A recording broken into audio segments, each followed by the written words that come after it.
Kyle. You going off. Welcome to the Valid Podcast. You dig what I'm saying? Vulnerability, accountability, leadership, intentionality, and demand. All aspects of life, and we're just here to talk about it. Had to make sure my mic was on. Now, I'm excited for today's topic because I think that this is important. I always say this is important because I think all these conversations are important. They are all important, though. They are all important, but I think, well, I'm going to just let the cat out the bag. We're going to be talking about a lot of stuff that has to do with finances, financial literacy, I say stocks, credit, all that good stuff that people don't necessarily want to talk about, right? But our youth today are wrapped around money and about, I would say, honestly, quick money, right? A lot of our youth are wrapped around quick money and how to get money fast. And to be able to have this conversation with you, Alex, somebody who is pretty much an expert or building to be an expert, right? In that field, is really important for people to hear and the youth to hear, whether they listen to it on YouTube, whether they listen to it on Spotify, whether they just catch a snippet on the Instagram or the Twitter or wherever, right? At least they hear a touch of what can be helpful for them in the long run. Um, I'm gonna go ahead and allow you to introduce yourself before I start keep rambling, but Alex, go ahead. Of course. First and foremost, I'm very grateful for being here and being able to talk with you guys and share this important message around financial literacy and all of that good stuff. My name is Alex Visak, originally born and raised in Boston, Dorchester area. Shout out to Doc. I am the chief operating officer for my own LLC with four of my partners. The LLC name is IWC, stands for Intergenerational Wealth and Community. We do a ton of stuff around real estate, educating the public around credit, stocks, the stock market in general. And that's primarily what we do right now. We're really just trying to enlighten the Black community. For a long time, we've been shunned from understanding finances at a high level. So we just want to bring all this information to light. Nice. How did this all come about? Like, how did y'all get started? That's a good question. And people are actually gonna like this because this is a little bit more ratchet. We actually were all on a trip in Atlanta, and we went out to eat prior to getting into the typical Atlanta activities that young men get into when they go down there and visit. And we said, hey, all of us are young, educated Black men. 4 out of 5 of us have college degrees. College degrees aren't necessary. We all have pretty stable jobs, and we were saying, hey, let's put our money together and do something. I feel like a lot of brothers in the Black community have good jobs, have good credit, have the ability to come together and do awesome things, and they just don't see eye to eye a lot of the time. We were able to do that. So we were sitting down at the table and we said, hey, when we get back to Boston, let's do something. Let's invest in real estate. Let's start studying and understand these financial markets so we can not only change our lives, but we can change the lives of our future kids and our kids' kids and so on and so forth. So that's really how we got started at a little restaurant in Atlanta. Dope. That's dope. That's dope. That's super dope. What is like you guys' ultimate goal with your LLC right now? You said you're going on 2 years and many more years to come. So what are your goals with that? Yeah, there's a variety of goals. I think the 3 main ones is to try to ease gentrification, right? And increase Black ownership in Black communities. A lot of people have mixed feelings about gentrification. Some people look at it as communities improving. Some people look at it as Black people being pushed out of their original communities. We want Black people to be able to stay there and afford to stay there, right? It's one thing to be able to stay in a community. It's another thing to be able to afford to be in a community. So we want to ease gentrification. We want to teach Black people how to buy property, own it, and keep it, right? The second part to that, what we're really trying to do is get Black people to understand how important credit is, how important your credit profile is, how important that is in acquiring real estate and getting the best interest rates, whether that be on a car, a personal loan, understanding credit cards, how important all of that stuff is and how to leverage it. Because there's a lot of free money out there if you can understand how to leverage that stuff, right? So the first thing is stopping gentrification. Second thing is credit. The third thing is understanding how to make money, right? Whether that be entrepreneurship, whether that be e-commerce, whether that be stocks. We want people how to understand how there's a million different ways to make money outside of the 9 to 5. There's nothing wrong with a 9 to 5, but you usually want more than one stream of income. Mhm. Yes. Can you tell people really quick, like a definition about financial stability? Because when I say that to the youth that I work with, they don't understand what financial stability looks like, right? Yeah. Because they look at rappers and people who are flaunting their money as if that's what financial stability looks like. But it's a little bit more than that. So can you give people a definition of that? Yeah, I think financial stability really comes down to how long can you live your day-to-day lifestyle if you don't have a job. I think that's what financial stability looks like. So that usually means having at least 6 to 9 months of however much you spend, your total expenses in a bank at any point in time. So if you lose your job, you get sick, you have a family member that's sick that you have to take care of, you have enough money tucked away where you can take care Mhm. of the day to day for months on months. I think that's when you know somebody's really financially stable. Mm-hmm. How long can they work? Excuse me, how long can you live without working? Right? Mm. Your I never regular thought life. about it like that. Me neither. So it's throwing me for a loop because I was not expecting you to say that, and for you to define it like that, it's like, okay, well, everybody's definition of financial stability is a little bit different, but when you listen to Yeah. everybody's like Yeah, definition, like it makes a lot of sense. Like I always thought financial stability was just being able to take care of myself and to continue to live without feeling like, I needed to live paycheck to yeah, paycheck, right? yeah, That was always my definition. But when you put it like that, it's like, damn, you're right. If something does go wrong, how can yeah, I, or something happens, Mhm. how can I make sure that I'm good for a certain amount, like a pandemic? You know what I mean? Like yeah. that's a Pandemic hit a lot big of people part. differently. Yep. Yeah. So yeah, that was And just to great. add on to that, like you mentioned rappers, you think about hoopers, people in the league. If they stop rapping tomorrow, or if you stop hooping tomorrow, how long can you go without a check? You know what I mean? Hmm. So having that money tucked away in the bank is important. And then also having different streams of income called Mhm. passive streams where you don't have to do anything, money's just coming to you. Um, those are important when being financially stable. Yeah. Can can you like, how do I word this? Like when you talk about budgeting, right? Because I Yeah. think that's also a part of like understanding your financial stability is knowing how Yep. much you bring in and knowing how much you then is taken out when it comes to living that day to day, right? And Yep. when somebody's budgeting, what are some of the things that they have to consider when building a budget? A realistic budget, I would say. Yeah. Well, I'll say this first before I say anything else. Some people, you may look at your budget and just not enough money. It really just means you have to make more money. So whether that means you have to go get an advanced degree, you got to go to get a certificate to get promoted at your job. Some people really just need to make more money. And you really may have to, it may take 12 to 24 months for you to do that, whether it's an associate's degree, whether it's a certificate for a trade, whether you go be an intern somewhere and just learn a skill so you can make a decent amount of money. But when it comes to budgeting, like you said, it's about being realistic. How much can I put away in my bank account every month? I think everybody should work towards having that emergency fund, that 6 to 9 months of income in the bank tucked away, where if something happens, right, you can live your regular day-to-day life without really feeling it. Mm, So budgeting should really consist of, all right, these are my expenses, right? This is how much I'm bringing in. How much is left? How much of that do I want to put away in the bank? And then how much of that do I want to spend to go out to eat, to go on a vacation? Because those things are fine too. It's all about moderation. yeah. And when we think about people in our, I would say in our community, right? Because I'm from Dorchester as well, Yeah, right? Like a lot of people live paycheck to paycheck and yeah, everything is good, especially our youth who get a first job and then they get that first paycheck, they spend it, then they get another paycheck, and then now they're living Yeah. paycheck to paycheck, right? yep, I did it, right?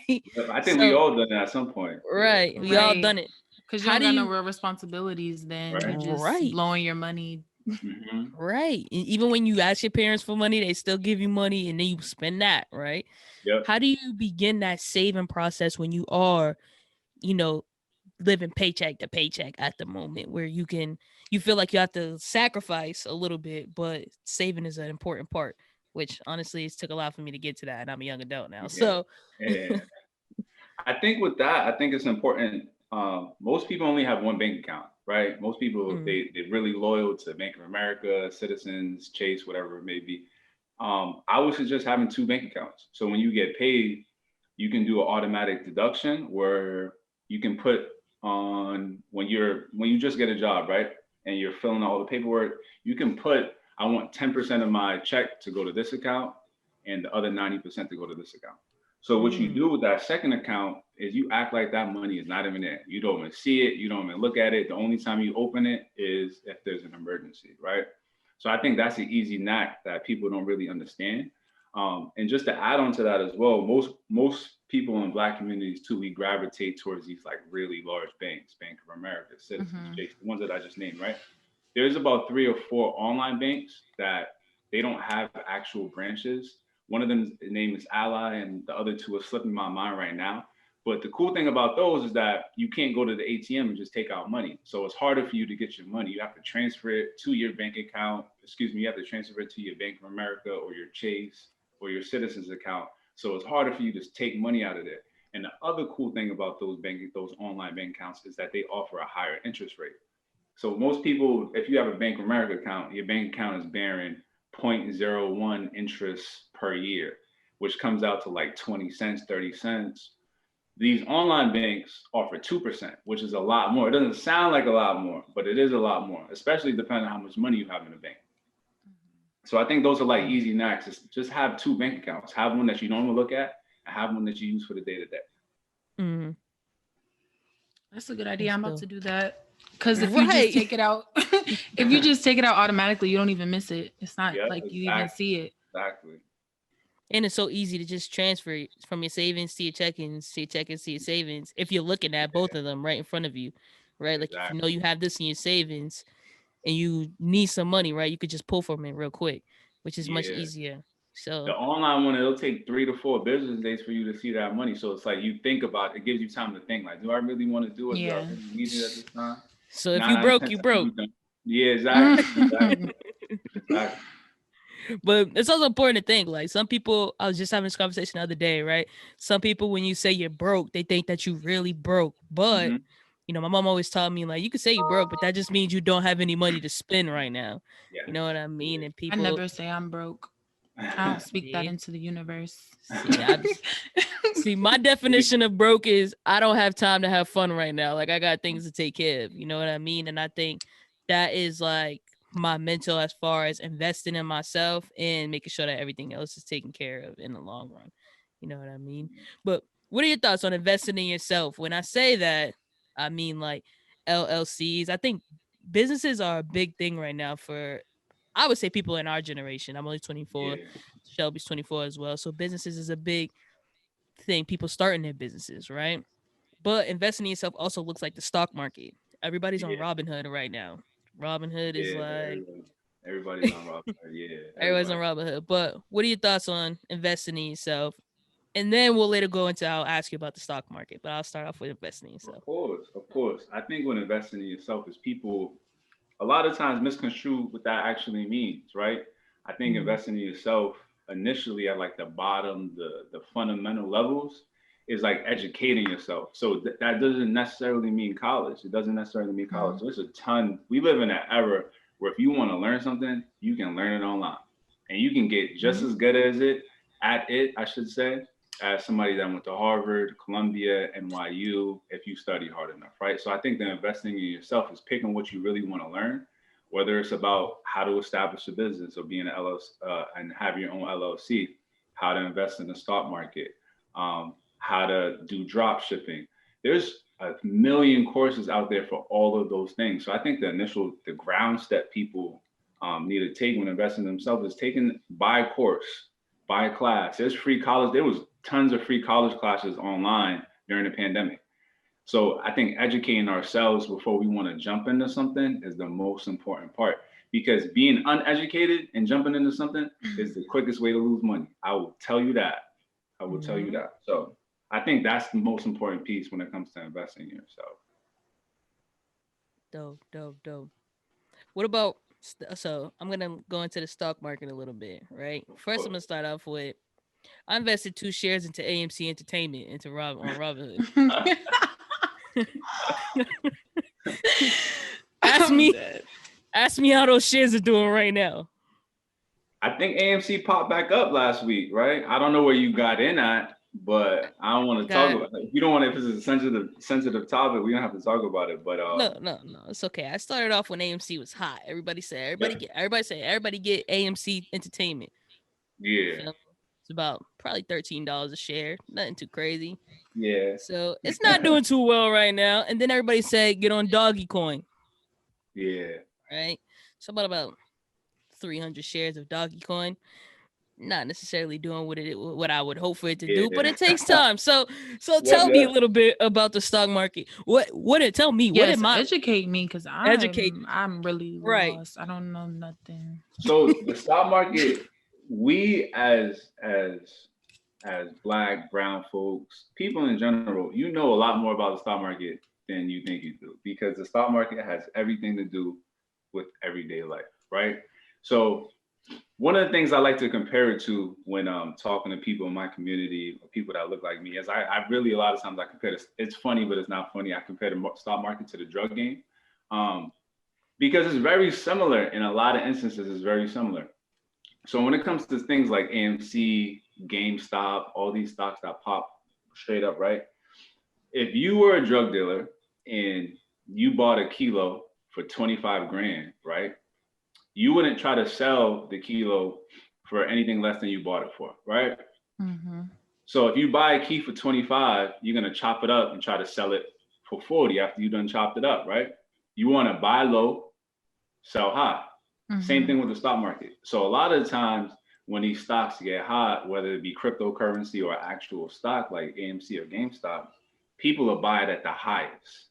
They'll buy GameStop at $13 they'll buy AMC at $13 when 2 weeks ago AMC was $2. If you're buying AMC at $13, you already missed the train. How do you know? Like, how can you catch it? How do you know?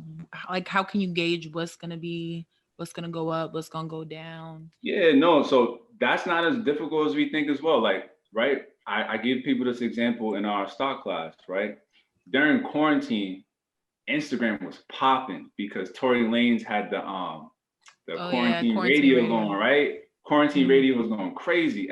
He had almost 1 million people on Instagram on his live on a daily basis. Mm-hmm. So we have to correlate that to the business piece, right? So if Instagram has a ton of streamers, right? How does Instagram make money? By their followers, ads and stuff, all that stuff. Advertisements primarily, right? Mm-hmm. When you scrolling down every 5-6 posts and you see that advertisement, people pay Instagram to have advertisements, right? Mm-hmm. So the more people on Instagram, the more money Instagram makes. Who owns Instagram? It says it when you log in. Facebook, right? Facebook, right? So Facebook, they announce their earnings, right? Every stock releases their earning reports every 3 to 4 months, and they made a ton of money that quarter. But we missed it because we on Instagram Live watching everybody twerk, pouring milk on people and whatnot. We not getting into the details, but we not understanding the business piece behind it, right? Yeah. Second example, right? What are we currently using? We're currently using Zoom. Zoom blew up in March when the pandemic hit. Everybody was on Zoom, whether it be schools, whether it be corporations for meetings, whether it be for podcasts, like stuff like this. Mm-hmm. Zoom was trading at about $90 prior to the pandemic hitting. But now Zoom's around $450. But we miss stuff like that because we're using it and we're not really thinking like, is Zoom on the stock market? Everybody's using Zoom. Everybody's talking about Zoom. So that's how you catch stuff. But when you catch an AMC at $13, you're too late. You know what I mean? If you catching Dogecoin at $5-6, you're too late. Yeah. So you just got to pay attention, basically. Pay attention to what's pay going attention on. to stuff around you. And a lot of things like with the stock market, a lot of the companies that like shoot straight up usually come back down. Where the real money is the companies that kind of gradually go up over time. Yeah, that makes sense. So I'm never gonna get that $13 back. Well, times and that's two. Cool because it's a learning lesson, right? We don't take losses. We learn. We take lessons, right? Yeah. So that makes sense. Do you think Robinhood is like ultimately a good platform, though? Yeah, especially for beginners. Because it's really easy to understand and navigate. People got beef with Robinhood because when the whole AMC and the GameStop thing happened, they kind of stopped letting people buy it and they only let people sell it. So people got beef with Robinhood. But Robinhood has been good to me, man, and I feel as if Robinhood kind of changed the game for a lot of people when it comes to the stock market as well. So yeah. Why do you think it is that they stop people from buying those shares? Because that was a little crazy. I mean, there's a ton of reasons. They're saying Robinhood has secret relationships with the banks or the hedge funds that were losing money by the stock going up, because people lose money when these stocks go up or down. People are saying Robinhood was losing money because of that. People are also saying that Robinhood didn't have enough money to pay out all these people who are making all this money. Because what Robinhood does, if you have like a gold membership and you put $1,000 in, it takes 3 or 4 days for that money to clear. So Robinhood actually fronts you money. That's what I'm saying. It's very similar to the drug game, because Robinhood fronts you the money, they front you the 1,000 and they got to wait for it to clear. So if you have people fronting, Robinhood's fronting people tens of thousands of millions of dollars, right? And they're trying to take their money out, but it hasn't even cleared yet. There's like a liquidation problem. There's a cash flow problem. So people were saying that was the issue too with Robinhood. So I don't really know. It's over with. It was an exciting. It was fun to watch, but you know. Twitter was going crazy. Yeah, bruh. It was Doggy. They had Doggy Coin talking like it was about to hit $1 in 10 days or something. It's at like 4 cents. That's how things go, though. That's how things go. Like, what, bro? I think it hit like the highest. I got it at like 3 cents. I think the highest it hit was probably like 7 cents. Yeah. I should have just like sold it all right there, bro. It may pop back off sometime, so we'll see. We'll see. I'm trying to be patient. That's all you can do at this point, right? Right? That's all I could do. Now, I talked a little bit in the beginning about a lot of our youth like thinking about quick money, right? And what I mean by that is like buying sneakers and selling them. They see other people that could do that, and then they start off by buying sneakers and selling them. I try to do that too, not gonna lie. Yeah. But then you have other kids who will possibly sell, right? They'll sell marijuana, for instance. But if you smoke weed and you sell weed, you can't smoke your supply away, right? But they think that's just quick money for them to do X, Y, and Z. But what advice would you give to the youth who are looking for quick money? That's a really good question. And I worked in the Dorchester community for a while with youth. But I need people to understand that in order to obtain real wealth, it really takes time. People want to floss, they want to buy Gucci belts, Louis belts, but that's not real money. It's just like you just say, fast money. We want money that lasts. So for youth that want to make money and a decent amount of money, I would encourage them to, if they just want to make money straight out of high school, pick up a trade. If you pick up a trade and you do a 12-month program to be a plumber or an electrician, you're going to make more than any dude in Dorchester, Mattapan, Roxbury selling weed. I promise you that. You're going to make 70 grand in 2-3 years. Yeah. Easily. I think it's the instant gratification for them. It's like they see everything with social media, like you can see what everyone's doing. Everyone's putting on this facade like they on, and it's not even that. So they see that, and they see that, and they think they got to be doing the same thing. So they want that money fast. Yeah, that's exactly what it is. And it's not even them. I don't want to pick on youth, because adults in our generation too, that's true. Gratification. But that's one of the problems I have with social media. But people got to understand that people only show their happy moments on social media for the most part. You know, some people that get on there have their little depressed spiel and whatnot. But for the most part, nobody's showing when they grinding. They only showing when they on vacation, when they buying a Louis belt, when they doing this, when they doing that. So just know that other people's lives aren't perfect, and a lot of times it's not what you see. Homie that's wearing the Gucci belt has the Balenciagas on his feet, he may still be sleeping on the floor. Facts. I know a few. And that's not even to throw shots at anybody. It's more so of a wake-up call to say, like, it's okay to, go away for 6 months and grind and come back with real money. You don't always have to flaunt it. So with the kids, I just want them to understand that the quick money does not last. Does not last whatsoever. Yeah. I had my dad tell me once when I was thinking about getting a car, I got like my first real job. I was working at Pinkberry. And Okay. my dad said to me, he said, "Do you want to?" I was buying sneakers like crazy because I thought I Yeah. could buy sneakers. I was trying to run around the city and buy different sneakers and then sell them, right? Yeah. But I was really bad at it. You know what I mean? I was making trades. I didn't even like make any Yeah. sense. I just knew I wanted a pair of sneakers, so I'll just make the trade because it's like whatever, right? Yeah. Not getting any of my money back. And so my dad said to me, "Do you want to be walking in style or do you want to be driving in style?" And from that moment, I said, "Damn, you're right." Because I got on the 28 and I seen this kid in the regular black polo hoodie with the cargos with the Gucci belt, and he had on some fours, right? Yeah. And I said, "Damn!" Like he had on an MCM bag, and I'm like, my dad just said that. And then I get on the bus and I see this kid, right? And I'm going to work in my dusty old Pinkberry shirt. I'm like, bro, I'm about to sell all these sneakers and get a car, right? So I Yeah. just Yeah. sold all my sneakers. I think I had like 3 pairs of sneakers left that I really like, a basketball pair of sneakers, and then two Mhm. that I could really wear. But then I buy Air Forces. They're only $90, right? Yeah. Perfect. Sold my Yeah. sneakers, got a car. That's my story, right? But those are things that people don't, I feel like adults don't always tell our kids, right? Like Yeah. it's okay to like that instant gratification thing, right? Hmm. Or oh no, don't worry, you could just use my car, right? No, get your have your own because when you have your Yeah. own, it means a lot more. And then you start working on the credit thing. I got my Yeah. first car, I started understanding needing to save and take care of my car, right? And then I bought a Yeah. second car that was in my name. That's my credit they ran, right? Like I needed to do all that stuff. So No, that's awesome. I think that's important. I think that's I just important. want to add this though.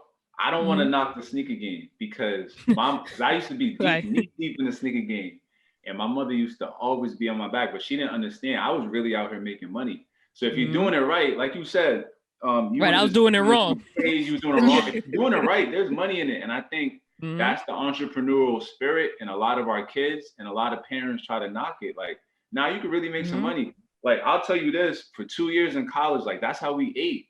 Mm-hmm. We would run to Foot Locker at 6 in the morning, wait in line, buy 3 pairs of Jordans on a credit card, sell all of them on eBay the next day for double, and we have money for 2 weeks. You know what I mean? So it's Mm-hmm. like the sneaker game, if you're doing it right, there's money in it. And I don't want to knock kids because that's that Yeah. entrepreneurial spirit. Yeah. You know what I mean? So if Yeah. you're doing it right, you can do it. That's for sure. That's people's job nowadays. You know what I Yeah. mean? Like people are doing. I enter so many raffles with this guy Hmm. on Instagram Yeah, because yeah, he yeah. could It's you could completely got different now sneakers. though. It's so different, right? And then you have Yeah. things like Goat and StockX Yeah, and that's crazy. things like that. Like, and then I'll never bring my shoes to like laced or anything like that because Yeah. I didn't want them to take that commission away from me. Yep, yep, yep. But then I it know was about all like those. yeah, like I said, I was bad at it anyway, so it just didn't it Yeah. just didn't work out for me. I had to pick something else. But with us being leaders in the community and especially on this platform and having ties to other people in the community, how would Yeah. you help us understand the best way to guide our youth into understanding the importance of like financial literacy and gaining that information? Like, I guess what advice would you give us, all right, in helping guide them? Yeah, I think it's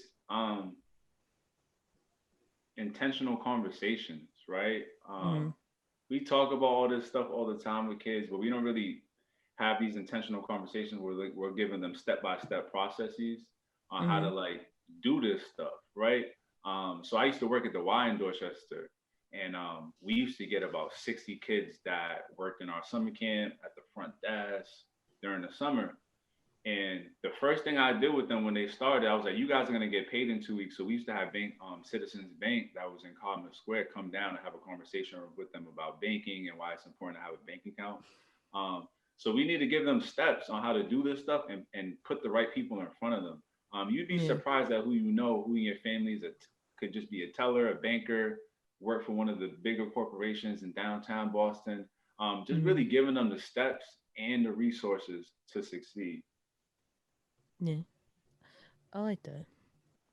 I think that's helpful.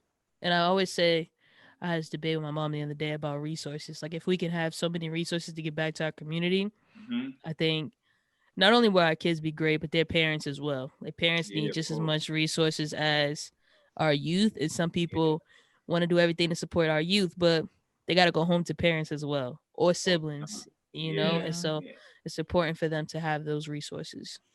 A lot of parents don't know either. So, and we can't Yeah, really fault them for that as well. A lot of parents just don't know. exactly. So. Exactly. Well, that's all I got. I think this is great.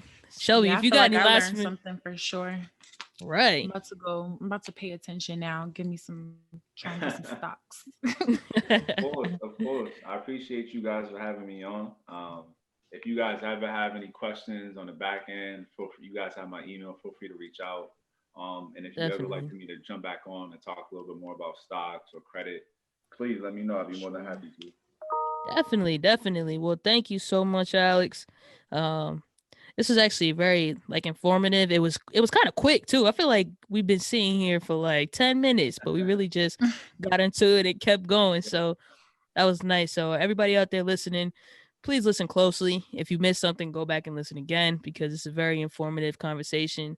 Parents, siblings, friends, coworkers, whoever is listening, tell a friend to tell a friend and listen to the conversation for sure because this was a great one. All right. Thank you once again. Yep, no problem. And I'm going to close this out. Like always, this is Valid TV, vulnerability, accountability, leadership, intentionality, and demand, all aspects of life. And we always just here to talk about it. We'll catch y'all in the next episode. Peace.